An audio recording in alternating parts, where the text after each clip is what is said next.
শুটআউটের ঘটনা নলহাটিতে দুষ্কৃতীদের এলোপাথারি গুলিতে জখম একাধিক যুবক।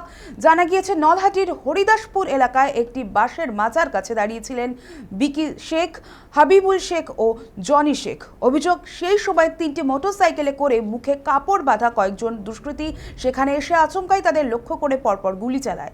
হামলার পর দ্রুত এলাকা ছেড়ে পালিয়ে যায় অভিযুক্তরা। এরপর গুলির শব্দে ছুটে আসেন স্থানীয় বাসিন্দারা। খবর পেয়ে ঘটনাস্থলে পৌঁছায় নলহাটি থানার পুলিশ। ঘটনাস্থল থেকে উদ্ধার হয়েছে 10টি কার্তুজের খোল এবং একটি তাজা কার্তুজ।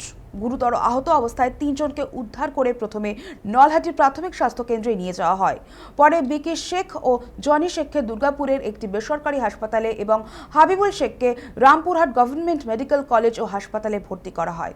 আহতদের মধ্যে বিকি ও জনির অবস্থা আশঙ্কাজনক বলে সূত্রের খবর। কি কারণে এই মামলা, কারা এর সঙ্গে জড়িত এবং এর নেপথ্যে কোনো পুরনো শত্রুতা রয়েছে কিনা তা খতিয়ে দেখছে পুলিশ।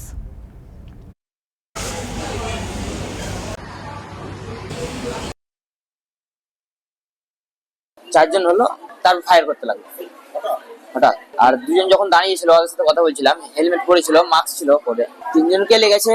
লক্ষ্মীনাথপুরে যে একজন ছিল ওর চারটা গুলি লেগেছে। হ্যাঁ, তার নাম জনি শেখ। হ্যাঁ, লক্ষ্মীনাথপুরে চারটা গুলি লেগেছে। যে এরকম একটা ঘটনা ঘটেছে, হ্যাঁ, বিগত আগেও এরকম হয়েছে। হ্যাঁ, আমরা যে সরকার পরিবর্তন করলাম, তারপরে যে ঘটনা ঘটছে এই পক্ষে আমরা খুব দুঃখজনক। আর আমরা মাননীয় মুখ্যমন্ত্রীকে জানাতে চাই যে এই দুষ্কৃতীরা যেন খুব শীঘ্রই শাস্তি পাক আর এদের খুব জলদি শাস্তি হোক।